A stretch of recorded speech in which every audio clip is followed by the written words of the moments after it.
Mapao yengveriba viewersingbu kumhei.com gi maikaidagi khurumjari amadi Dolina Thokchomna taramna okchari. Maria Pangamamnasu taramna okchari. Loina na ngasi lamtagi tara taruk ni panba irai numit asida Yaoshang Hongtokpa Nini Chanba ga mari leinana Manipur gi tongan mafamda Thabal chongba isai nongmai amadi Yaoshang Kumhei gi thodok kaya ama pangthoknagadauri mayam punna pawdam birak pamiyoi singa loinana khangminasi Ahanbada Kakwa Lamdaibung Lampak organized by Holer Lesabi Thabirakbana Heroji Thongam Anishubada Kurai Nandabam Laikai Somendo Ground Thabirakbana Anil Konsam Ahum Subada Narimthong Lystrom Leirak near Deputy CM Community Hall Thabirakbana Salam Ngangba Mathangdana ITI Ground Takiel Soyam Leirak organized by Sagolban Soyam Leirak Youth Club Thabirakbana Somsing Namoijam Amadi Jessica Karbabam Mga Subadana DJ Lifestyle Haubam Marak Kaisam Laikai Thabirakbana Ibom Cha Okram Taruk Subada Kagem Pali Pankha Thabirakbana Prabin Taret Subada RAU Ground Kurai Lamlong Thong Thabirakbana Lystrom Bizu Thabal Pichu Lampak Ground Thongju Thabirakbana Nauba Arubam Mapan Subada Lamboy Khongnangkhong Mela Ground Leirak Thabirakbana kelinniker@gmail.com Kongbanong Thombam Laikai KYO Ground Thabirakbana Loya Kahajam Mitay 11 Subadana Kongpal KSDO Ground Thabirakbana Tinku Thokchom Kongpal Iran Fam Thongkhong Porompat OYO Thabirakbana General Khetrimayum Kongpal Chanam Laikai Thabirakbana Diamond Chingabam Lamsang Bazar Thabirakbana Nauba Gitar Lamding Awang Laikai Thabirakbana Nauba Arubam Mathangdana Kongpal Pong Lambi Thabirakbana Tinku Thokchom Maharabi Ground near Awang Sekmai Thabirakbana Lanchin Kuman Kaikoi near Kongampat Thabirakbana Nauba Mangang Tentha Khongbal Thabirakbana Nauba Angtha Kunaw Lampak Thabirakbana PYC Hiyanglam Warakong Asa Ground Maya Thabirakbana Bikom Sana Elangbam Hianglam Makha Laikai SWC Ground Thabirakbana Bikom Sana Ilangbam Mathangdana Wabagai Thingel Laikai Leisabi Singna Sinjaba Thabirakbana Brikam Huidrom Mathangdana Tokpokpe Vishnupur District Ta Thabirakbana Herojit Pukrambam Mathangdana Khangabok PYC Club Makha Laikai Thabirakbana Bungo Saijang Ukrul Road Imphal East Thabirakbana Arrest Hekrujam Yaurabung Thabirakbana Yaurabung Mayra Paibi Yaripok Leirong Tel Leisabi Singna Sinjaba Thabirakbana Johnson Konjengbam Kanto Awang Laikai Nasik Makhong Lampak Thabirakbana Roses Naurem Pundong Bum School Ground Thabirakbana Bizu Lais Moirang Kampu Sajeb Mathangdana Oina Mamang Laikai Thabirakbana Bikas Mutum Mathangdana Thangna Chingkhal Loktak Day Ground Thabirakbana Prem Kumar Mathangdana Oriental College Ground Lila Amadi Ishaigi Kumhei Oina Paudum Jage Isai Thangmai Band Music Blue Band A musical night in connection with Bhavna Shurakaran, daughter of H. Michael Singh and H. Ongbi Rosie Devi Kekman Sana Hingkho Lampak Bhavna Computer Kekman Aroiba Kumhei Suma Kumhei Oina Sanabigadabana Sana Libak Nachom Artist Association Mafamna Narang Konjin Mayay Laikai Thabirakbana NK Meitei Loina na ngasi Yaoshang Nini Chanba ga mari leinana Manipur gi senglaba laifamlen amasu oriba kanglada Manipur gi tongan mafam singdagi ngarang gumna ngasi su mayalo balak naki matsugi paudam su mayam punna mityang taminasi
Hoje, eu não sou um manga para ir na língua, né?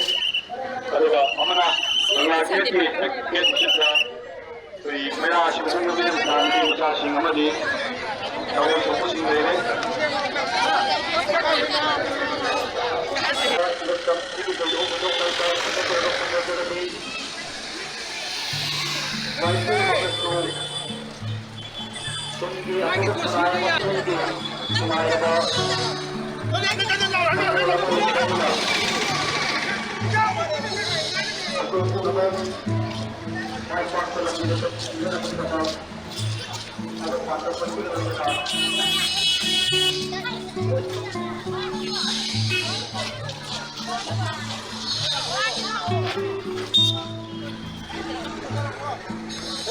Mateng tabikraba matungda huzik thaiba pauda chingmairong pukhi achauba maningda thabalai haina pau thabirakpana serious konsam ngasagi feedback and comments singdo mayagi mafunda puna pathokmina sidolina hoi mayam nungsibina kumhai.com da feedback amadi comment pibirak padu ama ani khalaga pajarake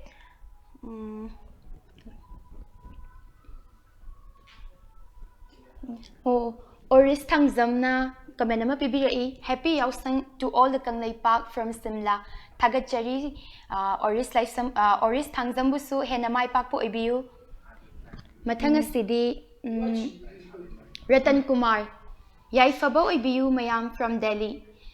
Ibung Ratan Kumar busu hena Yaifabo ibiu haina kumhai.com ge mai kaidagi mapugi mafamna thawni jage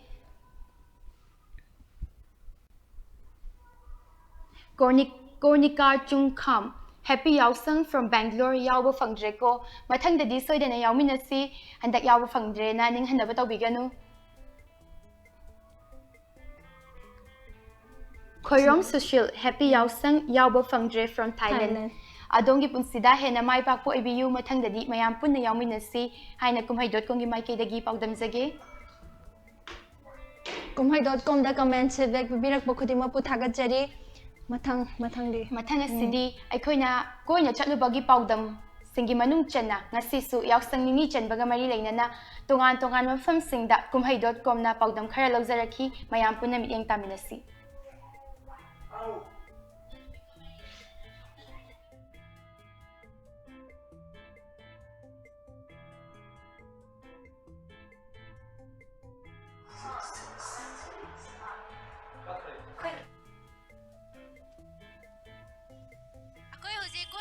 Paudam jabase Nambol Bazar da ne lerise do chiche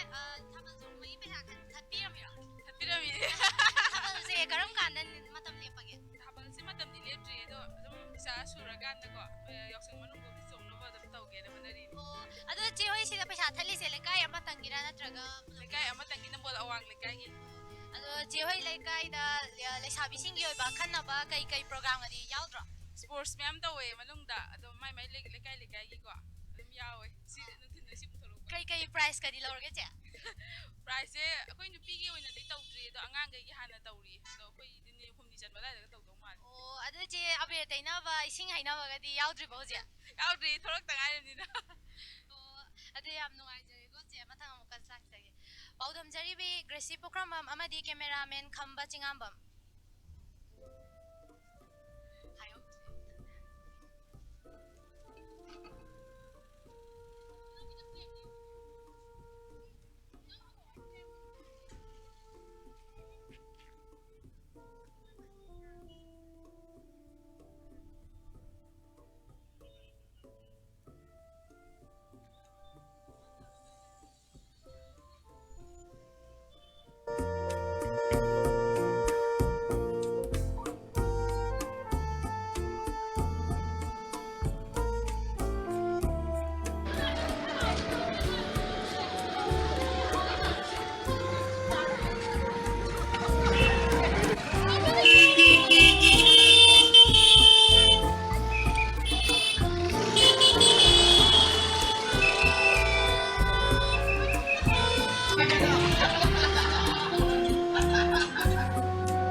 ꯅꯪ ꯀꯥꯏꯗꯩꯅꯣ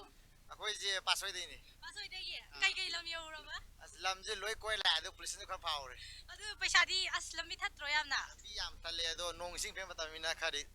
ꯃꯔꯥꯡ ꯀꯥꯏꯗ꯭ꯔꯦ ꯑꯗꯨ ꯄꯩꯁꯥꯗꯤ ꯀꯌꯥꯝ ꯂꯣꯏꯔꯕ ꯌꯥꯝ ꯂꯣꯏꯗ꯭ꯔꯤꯗ ꯁꯤꯗ ꯃꯣꯏ ꯈꯔ ꯂꯧꯊꯣꯛꯁꯤꯟ ꯆꯥꯕꯗꯤ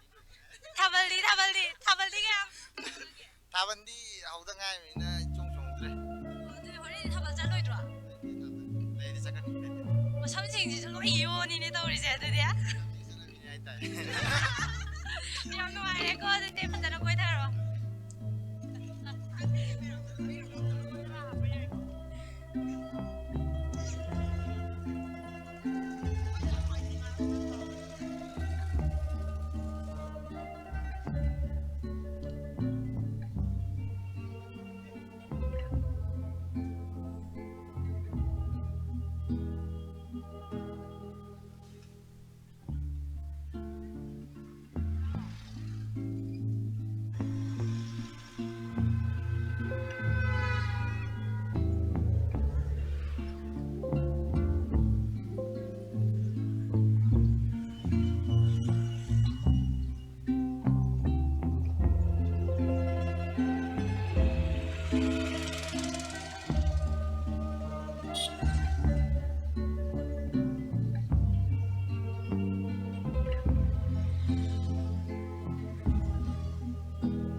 ꯍꯧꯖꯤꯛ ꯑꯩꯈꯣꯏꯅ ꯂꯩꯖꯔꯤꯁꯦ ꯎꯂꯧ ꯆꯅꯨꯔꯥꯗꯅꯦ ꯑꯗꯣ ꯑꯩꯈꯣꯏ ꯏꯇꯥꯁꯤꯡ ꯈꯔ ꯋꯥꯔꯤ ꯁꯥꯟꯅꯁꯦ ꯏꯇꯥ ꯅꯣꯏ ꯊꯥꯕꯜꯁꯦ ꯀꯔꯝ ꯀꯥꯟꯗ ꯑꯩꯈꯣꯏ ꯊꯥꯕꯜꯁꯦ ꯇꯔꯨꯛꯅꯤ ꯆꯟꯕꯗ ꯑꯃ ꯂꯩꯌꯦ ꯑꯗꯨꯒ ꯑꯩꯈꯣꯏ ꯂꯩꯀꯥꯏꯒꯤ ꯑꯣꯏꯅꯗꯤ ꯑꯁꯤꯗ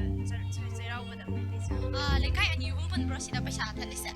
ꯁꯤꯗꯤ ꯑꯩꯈꯣꯏ ꯂꯥꯏꯔꯦꯟꯖꯝ ꯁꯥꯕꯜꯒꯤꯅꯦꯀꯣ ꯊꯠꯆꯔꯤꯁꯦ ꯑꯗꯨꯒ ꯎꯂꯧꯁꯤꯒꯤ ꯍꯦꯛ ꯁꯤ ꯆꯪꯈꯤꯕꯗꯣ ꯑꯗꯨꯗꯨꯅ ꯇꯔꯨꯛꯅꯤ ꯆꯟꯕꯗ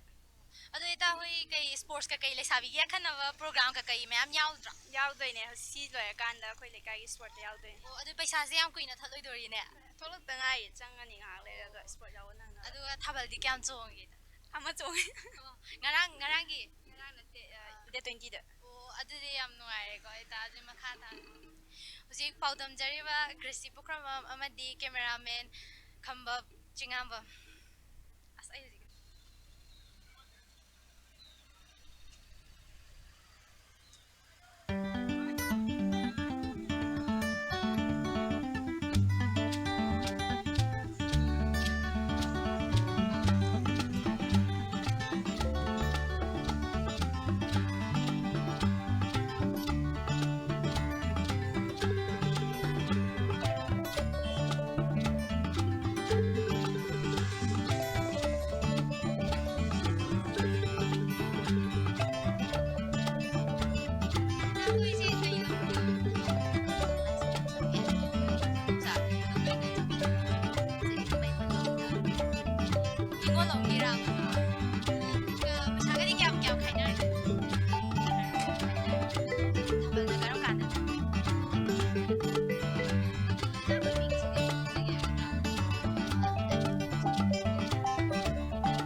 double leg race hajaba tare ko haire event sing pangthok jagane aduga kaiguma matam phangagadi koi angang sing entertainment oiba in out kumba adugumba nini chalok sida loisan jagena khanjari aduga makhatabadi kai makhataba numiching dadi kai program sing makhataba numiching da koi veteran singi mau singi amadi koi pakhang macha singi hajaba tare ko koi pisa bak tak rona ching basu koi event me am thamjari adu aroi bada koi yamna chawba mang natraga su koi laikai ani hum sigi koi athlete sing na pullaga marathon race adu thamjagi adu dada hoi se ko tai laikai sing amana daba top top ba masana na chingba yamna veteran gi oi ba kai do ba yam hen ba myam yawe ba adu masi yam nuai jai ko ta ba da adu prize distribution na kai numida taw da ba kai koi prize distribution se koi chairau ba koi gi manung se koi tawge na pandam thami haibadi koi gi marak sida ko koi angang sing school chana ba khona ba me am so yeng da ya da ba ko adu duna adigi pai kha lei bu jongna ba adu gi me am loi loi sila matung da chairau bo gi matam se se da prize se chahi kuding etun da yele ba adu matam da yen gen o adu dada hoi yam chauna taw bi re ko hoi nupi macha sing amadi nupa macha sing gi koi koi entertainment program da yam nungai ba koi pun bubi gumba ko adagi mu veteran sing adi mau sing gi bada koi chak thongbi gumba cha adu ma so haptan da gane adu yam nuai jare haji paudam jari ba kumai.com gi mai kai dagi grasi pukramam amadi cameraman khamba chingambam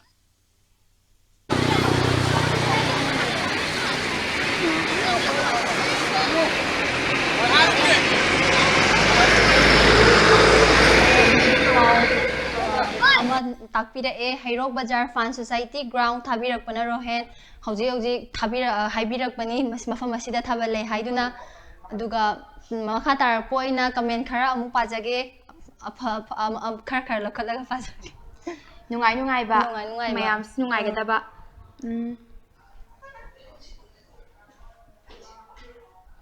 Suresh Manglurkar hebore male Yaoshang yawba fangdre ado Thabal gi live nambiru o yengaga pensage hai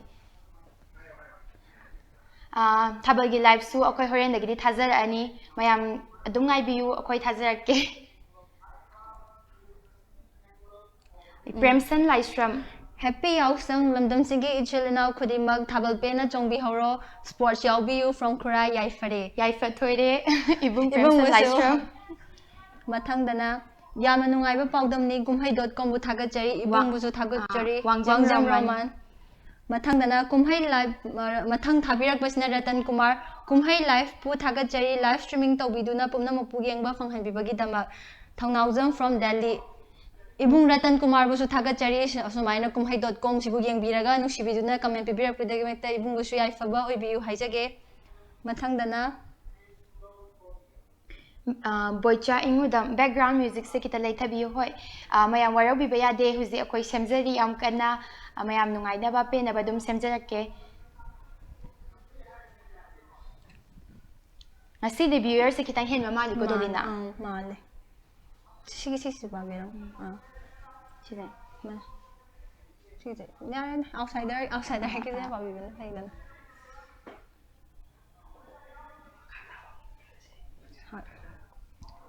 Makata boy na kumhai yung kutha gi de kai khoi nga sai gi koina chatlu bagi paudam do mayam da mi eng ta han da ya ni hujik ti akoina Yaoshang Nini Chanba ga mari leina kumhai.com na tongan fam da chatuna akoina paudam khar lawjaru bani adonga sisu hujik makata ra koina khar ga yengmina gi si mayam puna mi eng ta minasi ai nong thombam remote kumar wangkai kunou da leijaba Citizens Club Sobem lekai wangkai kunou gi president gi thau pujaba Kaka hoi si sports pangthok pa se mayam go top pa mana da ba mong de am chauna pangthok pa dong na tawe do kaka na paudam khara tambi mane khoi gi sin phuma palak suba annual sports festival hai batare khoi gi je sports mit khatana te festival masta yaur se games and sports culture aduga merit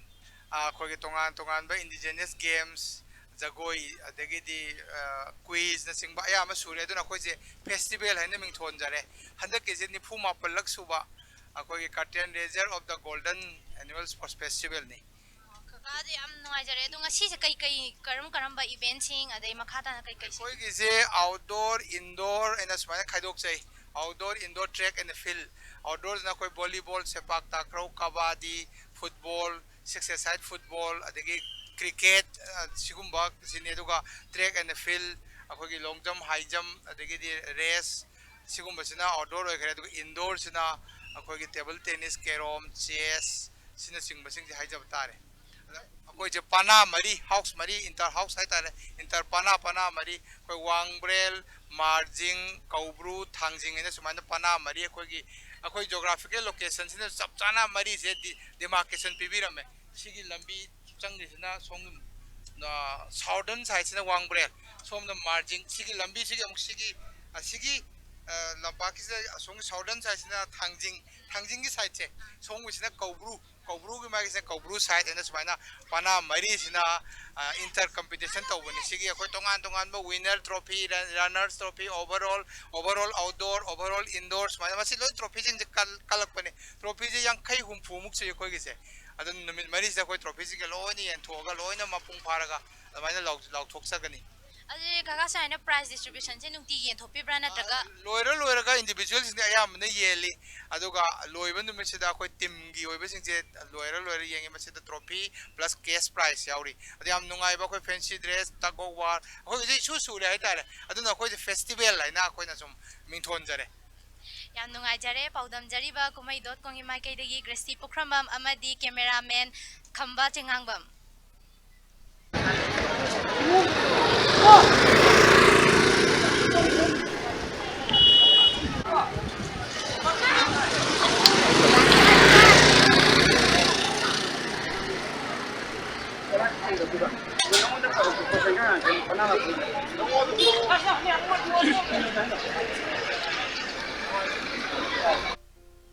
Haji akoi una jaga do risi wangbrand panagi pana lakpa dada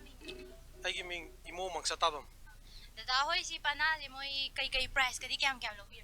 price akoi se ngarang dagi di akoi na lead tor ga lai adubu ngasi phawda di individual events group events ta koi kijitang sotha huri adubu akoi group events kara wali sida koi kan hona duna handak ngasi su mangjin thana ba honari ado masing da oina di kya di su masing se chapchaba akoi calculate tawba hoji phawdi ngamdri maram di final sanagada ba wali semi final sanagada ba wali tawda ba akoi around some lead ti thum khara mukti tawri bra ina khanje adu dada gi mod oina hidi yausang manung da smaina sports pangthok pi base sigi maram da wakhal khara sports pangthok pasi सेंगना हारबदा अखोई citizens club की ओइनदी citizens club सिदगी इसामक्सु ngasi pana laksari bise mafam sida akoi gi pingai dagi famule pu dagi hauraga ngasi pana laksari ibani masida akoi da leiriba sports ki akoi da pibiriba spirit se masina akoi gi apaba jinjak chaningba apaba wakhalon adagi di discipline ama haibase masidagi pibirakpanina citizens club na organize tawiriba mafam sing da club sing da organize tawiri se masigi sporting spirit sing asi pibada yamna tung koina akoi gi कोई sports house है ना खंगना रिबनी ना मसी one step अमनी ना ये हाइजेगे याम नुंगाइजरे दादा उनजरो worry करसनस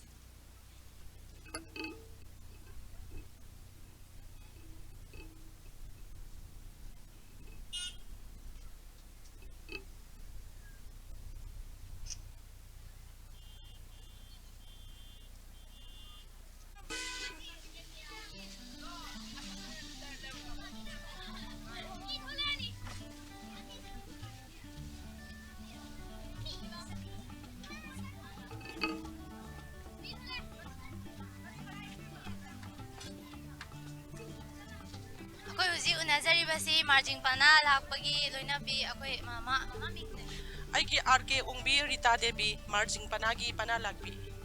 अदो मामा होय से मोय पाना सी करी करी प्राइस न चिंप के कई लौरई अखोई से हुजिक से ngarangdagi nungthildagi haudana akhoi ngasi ko akhoi gi nungthil akhoi gi pung ani ahum baugi manung sida anambadi akhoi khara khara adum first taba second taba adum event sing khara da adum laujare ado husik satha kadaba event su khara adum laidi banina sigi makha tabadi thoidokpa haijabadi ngamjadri husik phawgidi adum khara phajana adum laure haiba tare अदे मामाना सुम यावसंग Manu साइने sports तो वस्तने कई वखल फंगदोनी हुजिक यावसंग मनुंग सिदा Koyna sports तौजबसे तसेंग माकिदी अंगांग सिंग इंखलाइबा को इजा सिंग दगी अपिकबा अंगांग सिंग दगी हौरगना अखोइगे अहलोन नुपी सिंग को नुपा सिंग veteran सिंग की करी की को सुमाइना इवेंट मखन मखन मयाम अमा पांगथोगा अखोइगे स्पोर्ट्स फेस्टिवल से नुमित मरिनी दगी मंगानी बाव जाथबसे अखोइगे तगदु लेताबा मणिपुर अमा शांति ओइना लेनबगी तमक्ता अदगे सेन थुंगी मरमदसु को यामना इकोनॉमिकली अखोइगिदी यामना पोर ओइबा दुगुमा लमदम अमा ओइबनिना को सेन थुंगी फिबम दसु खजिक्तंग कन्नबा अदगे खना सैनबा इथक इरांग हाइबा तारे को सुगुम्बा मसु कलर की ओइबसिदा अखोइना हेंजनबा अमा तौजबसे इजासिंग अखंग लेसाबी फारबा सिंसिना को अदुगुमा मयाम दगसु खरा नाथाइरकपा को असुगुमसिना अखोइना स्पोर्ट्स फेस्टिवल अमा अखोइना ngasi सिटीजन क्लब की ग्राउंड दा निफुगना मापलक सुबो ओइना पांगथोकसबसे आई मसी यामना नुंगाइजै si haijaninge akasari so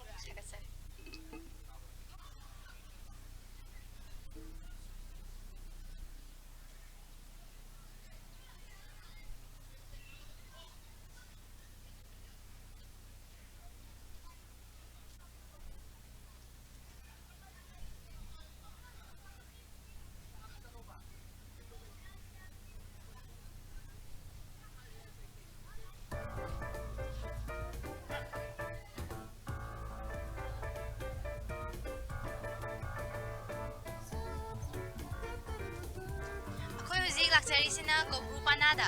kakami ai wangi kunok tegi citizens club ki area kun ko bupanagi area tegi ai ming Vikram Lukram panagi una panala di isanatre yamam noi panagi in charge habta ado kakahoi si panagi kai price na jingba ka sik angangi train athletic event da second namaga second mari laure pipchagi ga nupapchagi ga atai di on the continued processing lay anu kakahoi pana se di team champions maina ta baga di yaw mamang da yaugre mamang da pana la pa khoi tra ke no super game torbani ado pana la yaugre mamang da ado kakahoi sandak si kayam laudo ma manba low kharad low bani but we are hoping for the best discipline event kaka handak se koi yausang manung gi da koi aber tei ba kai gi sin na thairaga sports ya si wakal sei ji yam kuire khoi lekai gi na ahanjing na tobiram badagi lekai da aber tei da na digi sing sai na da na madu gi rom thaido ga annual sports festival lena namin mangani se khoi gi sports da ontharaga daga culture khoi dance or su ontharaga makhata ba angang sing khana sen da na ba dum ne silap kuire ꯍꯥꯏꯗꯤ ꯁꯤꯗꯩꯗ ꯑꯩꯈꯣꯏꯁꯨ ꯌꯥꯝ ꯄꯥꯝꯃꯤꯗꯤ ꯂꯩꯀꯥꯏ ꯑꯃꯗꯒꯤ ꯂꯥꯛꯁꯤꯜꯂꯒ ꯅꯠꯇ꯭ꯔꯒ ꯑꯩꯈꯣꯏ ꯁ꯭ꯋꯥꯏꯗꯒꯤ ꯑꯉꯥꯡꯁꯤꯡꯗ ꯑꯗꯨꯒꯨꯝꯕꯗ ꯏꯟꯚꯣꯜꯕ ꯇꯧꯕꯗ ꯈꯠꯅ ꯆꯩꯅꯕꯗꯒꯤ ꯊꯥꯗꯣꯛꯑꯒ ꯁꯥꯟꯅꯕꯗ ꯅꯨꯃꯤꯠ ꯃꯔꯤꯗꯪ ꯑꯣꯏꯔꯒꯁꯨ ꯃꯥꯒꯤ ꯍꯩꯖꯕ ꯇꯦꯂꯦꯟ ꯃꯌꯥꯝꯗꯣ ꯎꯠꯍꯧꯔꯒ ꯑꯦꯛꯁꯄꯣꯖ ꯇꯧꯔꯒ ꯃꯈꯥ ꯇꯥꯕ ꯑꯩꯈꯣꯏꯅ ꯐꯣꯂꯣ ꯑꯞ ꯇꯧꯕꯤꯔꯒ ꯑꯉꯥꯡꯁꯤ ꯀꯗꯥꯏꯗ ꯁꯥꯟꯅꯐꯝꯗ ꯏꯟꯁꯤꯟꯁꯤꯒꯦꯅ ꯑꯗꯨꯒꯤ ꯀꯩꯅꯣ ꯇꯧꯖꯕꯅꯤ ꯀꯀꯥꯒ ꯁꯤ ꯎꯅꯖꯔꯒ ꯋꯥꯔꯤ ꯉꯥꯛꯇꯪ ꯇꯧꯕꯁꯦ ꯌꯥꯝ ꯅꯨꯡꯉꯥꯏꯖꯔꯦ thank you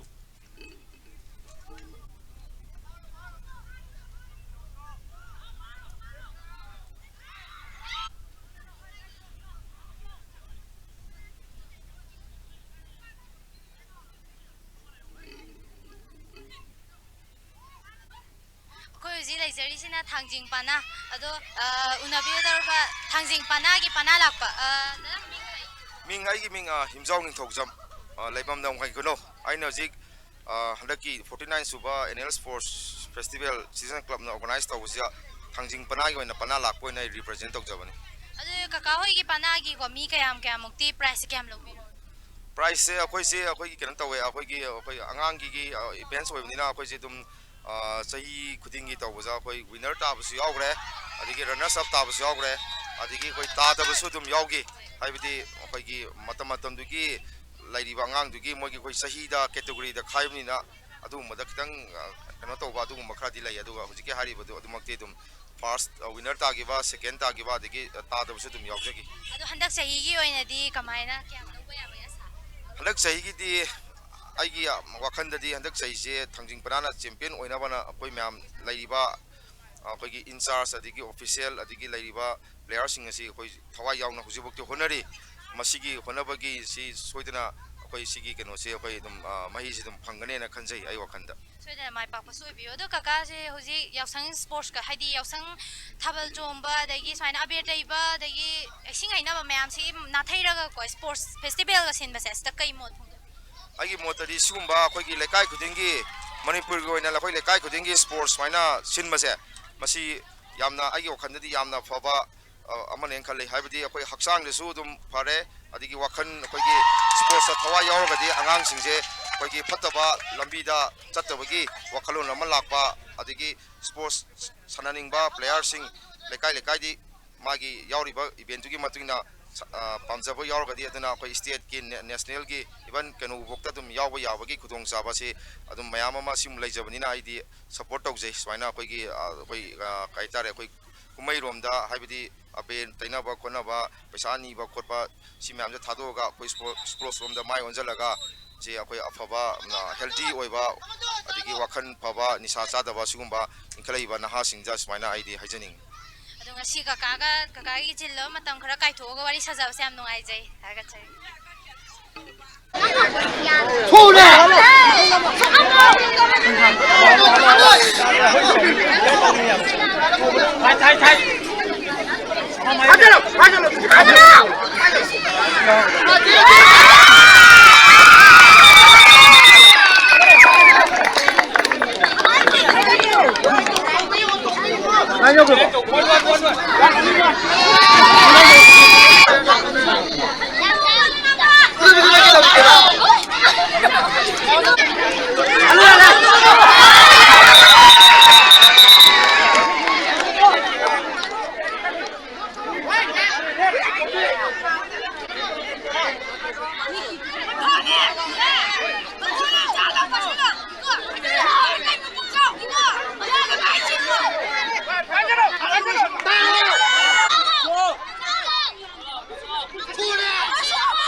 Na mo comment cursing mo pa na si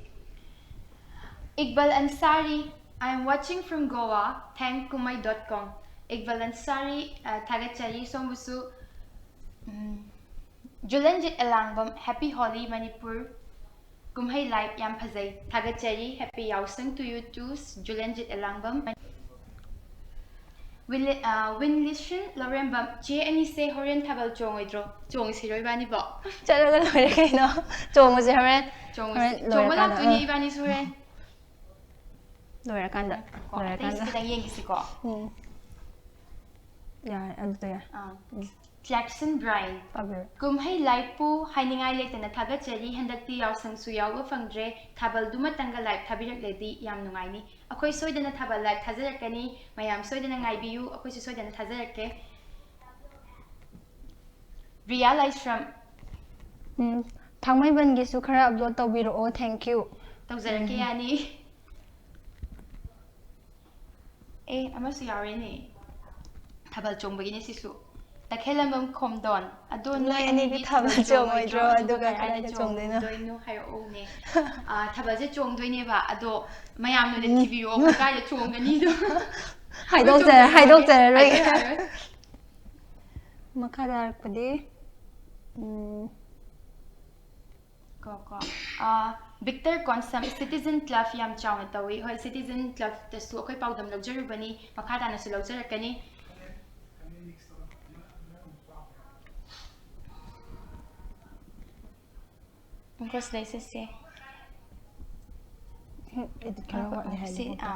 ꯕꯤꯁꯥꯜ ꯑꯆꯣꯝ ꯏꯗꯤꯠꯁꯤ ꯈꯔ ꯋꯥꯠꯂꯦ ꯑꯗꯨꯕꯨ ꯑꯩꯈꯣꯏ ꯐꯤꯗꯕꯦꯛ ꯑꯦꯟ ꯀꯃꯦꯟ ꯄꯤꯕꯤꯔꯛꯄꯒꯤꯗꯃꯛꯇ ꯕꯤꯁꯥꯜ ꯑꯆꯣꯝꯕꯨ ꯊꯥꯒꯠꯆꯔꯤ ꯑꯩꯈꯣꯏ ꯁꯣꯏꯗꯅ ꯏꯝꯄ꯭ꯔꯨꯚ ꯇꯧꯅꯕ ꯍꯣꯠꯅꯖꯒꯦ ꯃꯊꯪꯗ ꯅꯤꯡꯊꯧꯖꯝ ꯖꯤꯇꯦꯟ kumhai.com ꯕꯨ ꯊꯥꯒꯠꯆꯔꯤ ꯅꯤꯡꯊꯧꯖꯝ ꯖꯤꯇꯦꯟ ꯏꯕꯨꯡꯕꯨꯁꯨ ꯊꯥꯒꯠꯆꯔꯤ ꯇꯔꯥꯝꯅ ꯑꯣꯛꯆꯔꯤ ꯑꯩꯈꯣꯏꯅꯁꯨ ꯊꯧꯅꯥꯎꯖꯝ ꯍꯥꯎꯕ ꯃꯇꯝ ꯄꯨꯝꯕꯗ ꯃꯣꯡꯒꯣꯜ ꯑꯣꯏꯕꯤꯌꯨ ꯌꯥꯏꯐꯕ ꯑꯣꯏꯖꯒꯦ ꯑꯩꯈꯣꯏꯁꯨ ꯏꯕꯨꯡꯕꯨꯁꯨ ꯌꯥꯏꯐꯕ ꯑꯣꯏꯕꯤꯌꯨ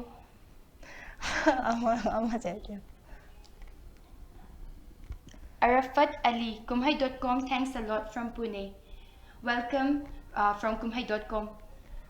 ꯑꯗꯨꯗꯤ ꯍꯧꯖꯤꯛꯁꯦ ꯀꯃꯦꯟ ꯑꯦꯟ ꯐꯤꯗꯕꯦꯛ ꯄꯥꯕꯁꯨ ꯂꯩꯔꯕꯅꯤꯅ ꯉꯁꯤꯗꯤ ꯃꯇꯝꯁꯨ ꯇꯦꯟꯁꯤꯜꯂꯛꯑꯦ ꯑꯗꯨꯅ ꯃꯇꯝ ꯂꯩꯁꯤꯜꯂꯛꯇ꯭ꯔꯕꯅꯤꯅ ꯑꯩꯈꯣꯏ ꯂꯣꯏꯁꯤꯟꯅꯕ ꯇꯧꯔꯁꯤꯅꯦ ꯍꯣꯏ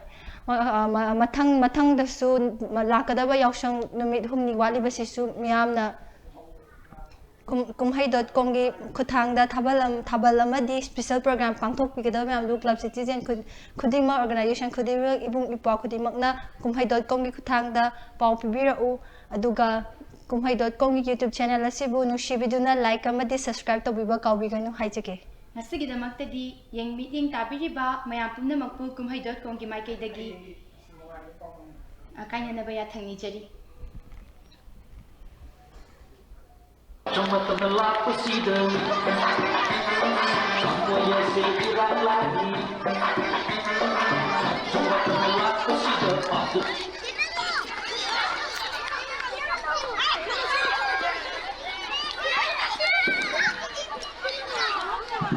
ꯑꯩꯈꯣꯏꯒꯤ ꯃꯅꯤꯡ ꯍꯜꯂꯒ ꯆꯦꯟꯕ ꯌꯥꯗꯦꯀꯣ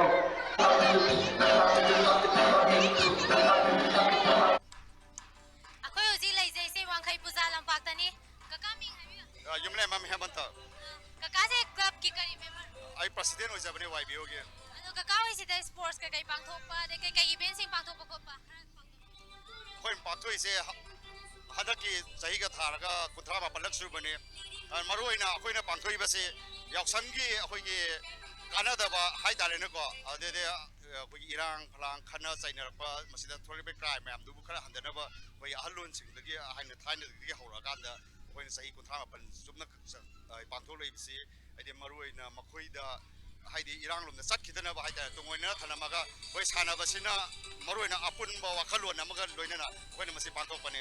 ꯀꯀꯥꯁꯤꯗ ꯏꯚꯦꯟꯠ ꯃꯈꯜ ꯀꯌꯥꯅ ꯆꯤꯡꯕ ꯂꯩꯕꯤꯕꯅꯣ ꯏꯚꯦꯟꯠꯁꯦ ꯆꯥꯎꯔꯥꯛꯄꯗ ꯑꯩꯈꯣꯏꯒꯤ ꯍꯨꯝꯐꯨꯒꯤ ꯃꯌꯥꯗꯤ ꯂꯩ ꯍꯥꯏꯗꯤ ꯏꯚꯦꯟꯠꯁꯦ ꯑꯩꯈꯣꯏꯅ ꯑꯩꯈꯣꯏꯒꯤ ꯍꯥꯏꯐꯦꯠ intertainment ꯄ꯭ꯔꯣꯒ꯭ꯔꯥꯝꯁꯨ ꯑꯗꯨꯝ ꯈꯔ ꯌꯥꯎꯋꯤ ꯑꯗꯨꯒ ꯏꯖꯨꯀꯦꯁꯟꯒꯤ ꯂꯥꯏꯟꯗ ꯁꯝꯅ ꯍꯥꯏꯔꯒ ꯁ꯭ꯄꯦꯂꯤꯡ ꯖꯝꯕꯜ ꯑꯗꯒꯤ ꯀ꯭ꯋꯤꯖ ꯑꯗꯨꯗꯒꯤ ꯑꯗꯣꯝꯂꯣꯝꯗ ꯑꯉꯥꯡ ꯁꯥꯇ꯭ꯔꯒꯤ ꯃꯌꯥꯝꯒꯤ ꯑꯃꯒ ꯑꯗꯨꯒ ꯑꯁꯦꯡꯕ ꯁ꯭ꯄꯣꯔꯠꯁꯀꯤꯗꯃꯛꯇ ꯃꯥꯔꯥꯊꯣꯟ ꯑꯩꯈꯣꯏ ꯑꯗꯨꯝ ꯆꯍꯤ ꯈꯨꯗꯤꯡꯒꯤ ꯂꯦꯞꯇꯅ ꯆꯦꯜꯂꯤ ꯍꯥꯏꯕꯗꯤ ꯈꯤꯇꯪ intertainmentꯕꯨꯁꯨ ꯈꯔꯁꯨ ꯑꯣꯏꯕ ꯁ꯭ꯄꯣꯔꯠꯁꯀꯤ ꯖꯒꯥꯁꯨ ꯑꯃꯨꯛ ꯌꯥꯎꯕ ꯇꯁ ꯇꯧꯕ ꯑꯗꯨꯒ ꯄꯨꯟꯅ ꯑꯩꯈꯣꯏꯒꯤ ꯍꯥꯏꯗꯤ ꯂꯩꯀꯥꯏꯁꯤꯒꯤ ꯅꯠꯇ꯭ꯔꯒ ꯏꯔꯝꯗꯝꯁꯤꯒꯤ ꯄꯨꯟꯅ intertain ꯇꯧꯕ ꯌꯥꯕ ꯑꯄꯨꯟꯕ ꯑꯃ ꯁꯥꯒꯠꯅꯕꯒꯤꯗꯃꯛꯇ ꯍꯥꯏꯇꯥꯔꯦ ꯁꯝꯅ ꯍꯥꯏꯔꯒ ꯑꯩꯈꯣꯏ ꯖꯥꯇꯤ ꯁ꯭ꯋꯥꯏꯗ ꯇꯥꯔꯤꯕꯁꯤ ꯑꯩꯈꯣꯏꯒꯤ ꯏꯚꯟ ꯉꯁꯤ ꯑꯩꯈꯣꯏ ꯍꯣꯀꯤ ꯐꯨꯠꯕꯣꯜꯒꯤ ꯂꯧꯔꯤꯕꯁꯤ ꯑꯩꯈꯣꯏ ꯑꯌꯥꯝꯕ ꯃꯨꯁꯂꯤꯝ ꯉꯥꯛꯇꯅꯤ ꯏꯚꯟ ꯑꯩꯈꯣꯏꯒꯤ ꯃꯔꯤꯡ ꯑꯩꯈꯣꯏꯒꯤ ꯖꯥꯇꯤꯁꯦ ꯁ꯭ꯋꯥꯏ ꯈꯔ ꯇꯥꯏ ꯍꯥꯏꯇꯥꯔꯦꯅꯦꯀꯣ ꯖꯥꯇꯤ ꯄꯨꯟꯅ ꯇꯧꯔꯀꯥꯟꯗ ꯄꯨꯟꯅ ꯏꯟꯖꯣꯏ ꯑꯗꯨꯝ ꯇꯧꯃꯤꯟꯅꯕ ꯃꯌꯥꯝꯒꯤ ꯄꯨꯂꯞ ꯅꯨꯡꯉꯥꯏꯕ ꯑꯗꯨꯒꯤ ꯑꯄꯨꯟꯕꯗꯣ ꯑꯌꯥꯝꯕ ꯃꯣꯏ ꯄ꯭ꯔꯥꯏꯖ ꯗꯤꯁꯇ꯭ꯔꯤꯕ꯭ꯌꯨꯁꯟꯁꯤꯅ ꯀꯩ ꯅꯨꯃꯤꯠꯇ ꯇꯧꯕꯅꯣ ꯑꯩꯈꯣꯏꯁꯦ ꯂꯣꯏꯕ ꯅꯨꯃꯤꯠꯀꯤꯁꯦ ꯁꯤꯗ ꯑꯩꯈꯣꯏꯅ ꯑꯗꯨꯝ ꯄꯥꯡꯊꯣꯛꯑꯦ ꯑꯌꯥꯝꯕ ꯑꯩꯈꯣꯏ ꯄ꯭ꯔꯥꯏꯖꯃꯛꯇꯤ ꯑꯩꯈꯣꯏ ꯆꯍꯤ ꯈꯨꯗꯤꯡꯒꯤꯗꯤ ꯂꯦꯞꯇꯅ ꯍꯥꯏꯗꯤ ꯁꯤꯗꯤ ꯉꯝꯅꯕꯗꯤ ꯑꯩꯈꯣꯏꯒꯤꯁꯨ ꯐꯟ ꯈꯔ ꯂꯩꯖꯕ ꯍꯥꯏꯇꯥꯔꯦ ꯑꯗꯨꯏꯗꯨꯅ ꯑꯩꯈꯣꯏꯅ ꯗꯣꯅꯦꯁꯟ ꯈꯛꯇꯅ ꯉꯝꯗꯕ ꯌꯥꯎꯔꯛꯑꯦ ꯑꯗꯨꯅ ꯑꯩꯈꯣꯏꯅ ꯏꯁꯥꯅ ꯄꯩꯁꯥ ꯄꯨꯊꯣꯛꯑꯒ ꯑꯩꯈꯣꯏꯅ ꯑꯗꯨꯃꯥꯏꯅ ꯑꯗꯨꯝ ꯄ꯭ꯔꯥꯏꯖ ꯀꯀꯥꯒ ꯉꯁꯤ ꯎꯅꯖꯔꯒ ꯈꯔ ꯋꯥꯔꯤ ꯁꯥꯟꯅꯕ ꯐꯪꯕꯁꯦ ꯌꯥꯝ ꯅꯨꯡꯉꯥꯏꯖꯔꯦ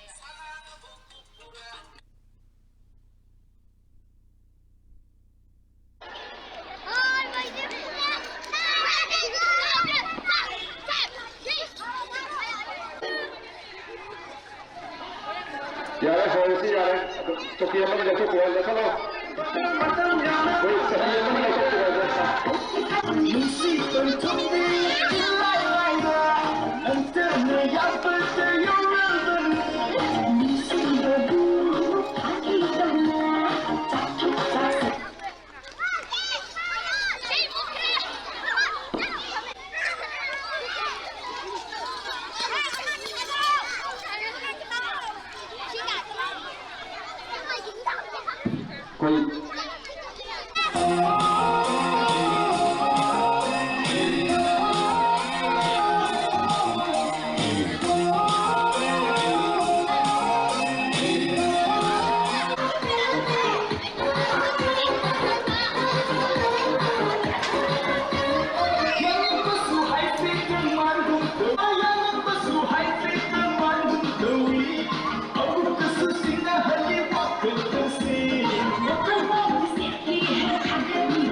ꯑꯩꯈꯣꯏ ꯍꯧꯖꯤꯛ ꯂꯩꯖꯔꯤꯁꯦ ꯕ꯭ꯔꯍꯃꯄꯨꯔ ꯅꯍꯥꯕꯝ ꯒ꯭ꯔꯥꯎꯟꯗꯅꯤ ꯀꯀꯥ ꯃꯤꯡ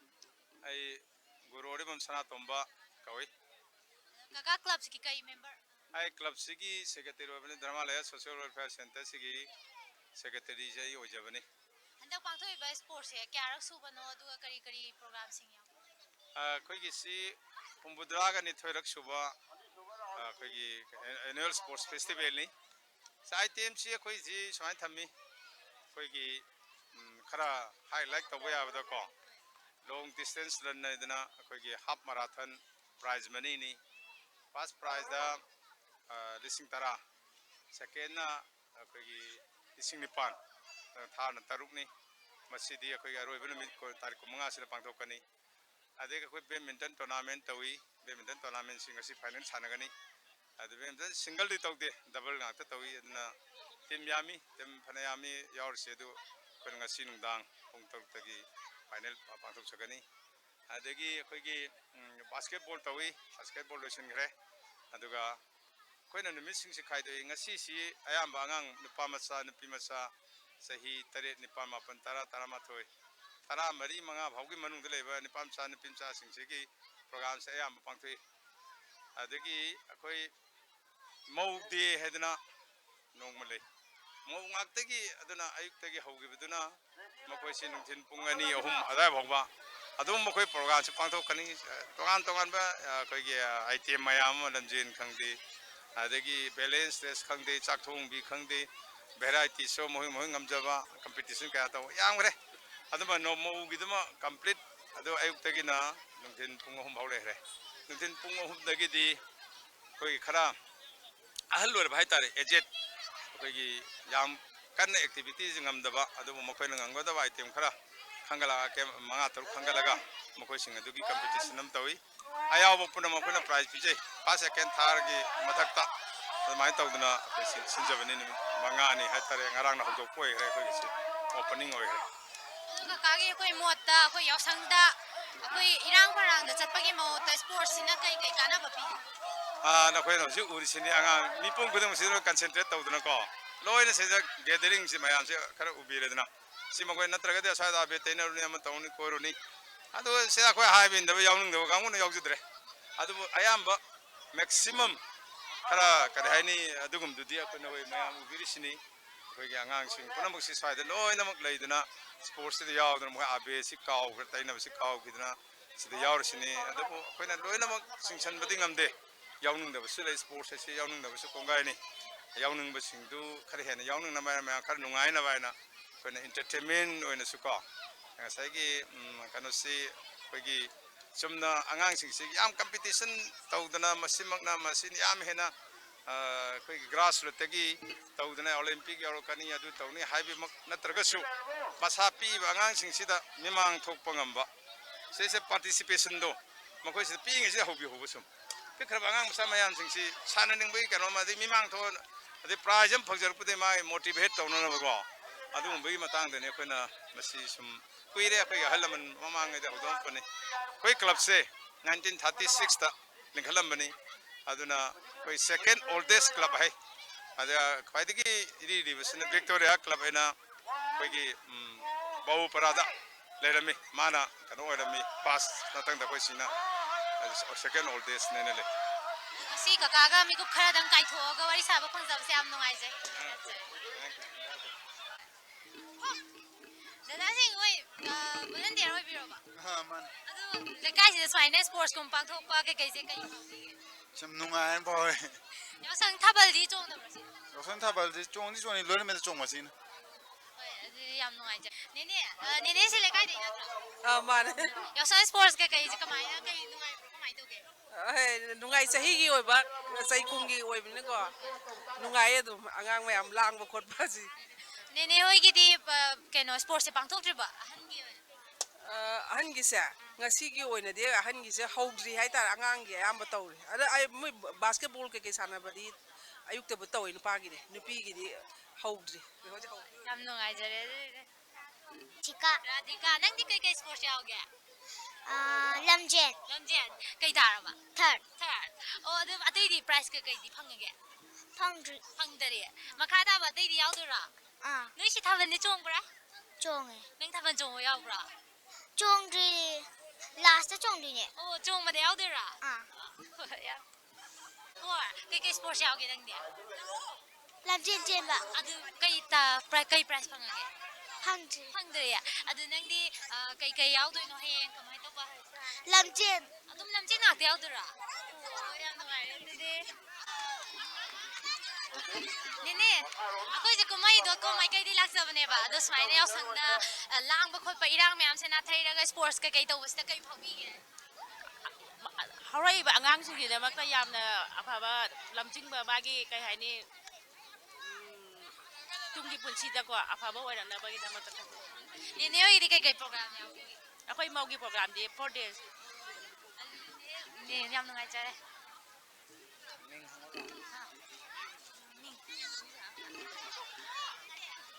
ꯑꯩꯈꯣꯏꯁꯦ ꯀꯨꯝꯍꯩ.com ꯃꯥꯏꯀꯩꯗꯒꯤ ꯂꯥꯛꯆꯕꯅꯦꯕ ꯃꯤꯡ ꯆꯥꯔꯃꯤꯡ ꯑꯔꯤꯕꯝ ꯑꯣꯡꯕꯤ ꯆꯥꯔꯃꯤꯡ ꯑꯗꯨꯗ ꯆꯦ ꯍꯣꯏꯒꯤ ꯀꯩ ꯄ꯭ꯔꯣꯒ꯭ꯔꯥꯝꯒꯗꯤ ꯇꯧꯕ꯭ꯔꯣ ꯃꯧꯒꯤꯗꯤ ꯑꯩꯈꯣꯏꯒꯤ 3ꯁꯨꯕ ꯅꯨꯃꯤꯠꯇ ꯇꯧꯋꯦ ꯃꯧꯗꯦꯅ ꯁ꯭ꯄꯦꯁꯦꯜ ꯃꯧꯗꯪꯒꯤ ꯑꯣꯏꯅ ꯅꯨꯃꯤꯠ ꯆꯨꯞꯄ ꯑꯃ ꯑꯗꯨꯝ ꯃꯧꯒꯤ ꯑꯗꯣ ꯀꯃꯥꯏ ꯇꯧꯒꯦ ꯑꯉꯥꯡꯁꯤꯡꯒꯤ ꯏꯚꯦꯟꯠꯁꯦ ꯑꯉꯥꯡꯒꯤ ꯏꯚꯦꯟꯠꯁꯦ ꯉꯁꯥꯏꯗ ꯍꯧꯕꯅꯦ ꯃꯣꯏ 800 ꯃꯤꯇꯔ ꯔꯦꯁꯇꯒꯤ ꯍꯧꯈ꯭ꯔꯦ ꯑꯗꯨꯒ ꯑꯉꯥꯡꯒꯤ 100 ꯃꯤꯇꯔ ꯔꯦꯁꯀꯨꯝꯕ ꯁꯨꯝ ꯇꯧꯔꯦ ꯅꯨꯄꯤ ꯃꯆꯥꯒꯤꯗꯤ ꯈꯔ ꯋꯥꯠꯂꯦ ꯏꯚꯦꯟꯠꯁꯦ ꯍꯧꯖꯤꯛ ꯅꯨꯄꯥ ꯃꯆꯥꯒꯤꯅ ꯕꯣꯏꯁꯀꯤꯅ ꯑꯌꯥꯝꯕ ꯇꯧꯔꯤ ꯑꯗꯣ ꯁꯨꯃꯥꯏꯅ ꯌꯥꯎꯁꯪꯗ ꯏꯔꯥꯡ ꯀꯩ ꯇꯧꯕꯒꯤ ꯃꯍꯨꯠꯇ ꯁ꯭ꯄꯣꯔꯠꯁꯀꯨꯝꯕ ꯇꯧꯕꯁꯦ ꯁꯤꯗ ꯀꯩ ꯋꯥꯈꯜꯂꯣꯟ ꯁꯤꯗꯤ ꯌꯥꯝ ꯊꯤꯅ ꯅꯨꯡꯉꯥꯏꯌꯦꯅ ꯈꯜꯂꯦ ꯌꯥꯝ ꯊꯤꯅ ꯐꯩꯌꯦꯅ ꯑꯉꯥꯡꯁꯤꯡꯁꯨ ꯁꯣꯝꯗ ꯂꯣꯏꯅ ꯃꯥꯏ ꯑꯣꯟꯁꯜꯂꯦ ꯑꯗꯨꯅ ꯂꯝꯕꯤ ꯂꯝꯈꯥꯡꯗ ꯉꯥꯎꯁꯟꯅꯕ ꯀꯥꯇꯨ ꯀꯥꯔꯟ ꯇꯧꯕꯗꯣ ꯇꯧꯗ꯭ꯔꯦ ꯑꯗꯨꯅ ꯂꯝꯕꯤꯒꯤ ꯑꯦꯛꯁꯤꯗꯦꯟꯒꯨꯝꯕꯁꯨ ꯍꯟꯊꯍꯜꯂꯦ ꯑꯗꯨꯅ ꯁꯤꯗ ꯂꯣꯏꯅ ꯁ꯭ꯄꯣꯔꯠꯁꯀꯤ ꯒ꯭ꯔꯥꯎꯟꯁꯤꯗ ꯂꯣꯏ ꯄꯨꯜ ꯂꯩꯈ꯭ꯔꯕꯅꯤꯅ ꯑꯗꯨꯅ ꯁꯤꯃꯗꯤ ꯌꯥꯝ ꯐꯩꯌꯦꯅ ꯍꯥꯏꯅꯤꯡꯉꯦ ꯌꯥꯝ ꯅꯨꯡꯉꯥꯏꯖꯔꯦ